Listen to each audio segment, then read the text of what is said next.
Fight week. Here we are. How's it going? How you feeling? Yeah, good mate.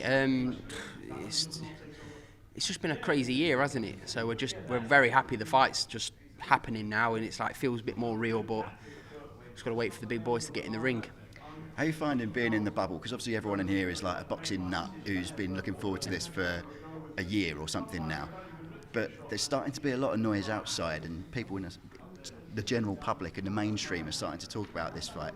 How do you find being in here when the kind of noise is outside? Joe's all right. He's in a nice big room. He's playing his games. He's nice and relaxed. He's just doing what he normally does, but just in a hotel room. I think some of the team members are driving themselves mad. I think Cam's done sprints up and down the corridor a few times, but yeah, it's good. Like we've been looked after. The good rooms we're in, and I think there's a lot of people playing on the consoles and just relaxing, getting ready for the fight. Yeah, Joe told me a minute ago about his supercomputer he's got now. Yeah, he loves his gadgets. That's what I mean. He's happy as long as he's well fed and he's got games. He's happy. How relieved are you going to be when it comes to Saturday night? Because we were out with you in Vegas in February or something when we Feels fought. like ages ago, It feels it? like forever ago. And I mean, the amount of press conferences there's been where you're thinking, oh yeah, this is the second last press conference before the fight. Now we might have actually had the last one. We believe it till you're in the ring. Well, not you in the ring, but... I wasn't part of this one today, Yeah. but I was kind of relieved. There's only so many times you can break down a fight and give your opinion on a fight, and it's a great fight, and we've just been talking about it far too long now, haven't we? It's time. Both the boys are going to get in the ring on Saturday, and the public are going to get one hell of a fight. Last minute adjustment to camp with Salas. What happened there? Well, basically, what had happened was Salas had came over originally to train Joe, and he went back for a couple of weeks, and Steve's took the lead, which he was. Steve was the main coach in the last fight. There was no Ismael Salas, because if we were in normal times, Joe would have been in Las Vegas training for this fight where we were at the beginning of the camp, but we had to make do. We've stayed over, but Joe knows Steve very well, and Steve knows Joe very well. Steve knows the game plan, which was created by Steve and Salas together. Salas came back to the country, and we were always like a bit worried, like thinking, oh, he's been through an airport, so let's keep him separate to Joe. And we were right in our assessments. We kind of made a smart move there to keep him separated. He unfortunately tested positive. One thing I do know is if this would have been the other way around and Martin Bowers would have failed a test, there is no way this fight would be happening. Because that's a testament to Joe. But there's no excuses. We're happy where we are. As you can see, Joe's he's being all lively. He's being lively. He's being lively, and he's ready to go. He's in good spirits. Yeah, you're going to get a Zoom link to Salas getting the dressing room. Yeah, maybe.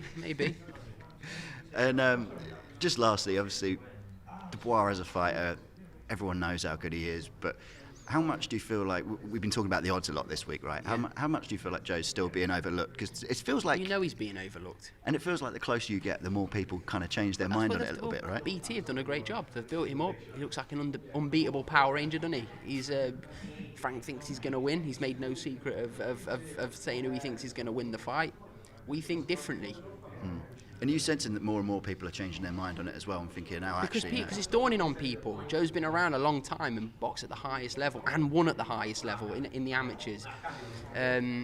He's had the harder test as a professional. His first professional fight, people have to remember, was Ian Lewison, and a 10-round fight. When have you ever seen somebody have a 10-round debut who was coming off an 11-round loss to Dylan White, where he didn't come out in the 12th round? I think it was an 11th round TKO.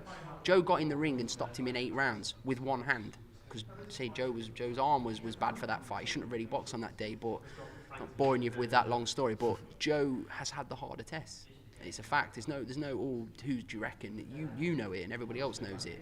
And even the fights they had during lockdown, both had a fight in the BT Sports studio. Dubois was due to fight Eric Pfeiffer, and that fight mysteriously cancelled because they realised he's got some amateur experience behind him as well. He was fought in the WSB, beat Tony Yoka, the current Olympic silver medalist. He's the Olympic gold medalist, Tony Yoka. He'd beat him. So I think they decided, no, we don't want that. We don't want to affect Daniel's confidence, and they brought in that small cruiserweight for him to bash up for a round or so. We'll see on Saturday. To be honest, all really is irrelevant. It's just those two are going to go in the ring on Saturday, and the better man will win on the night.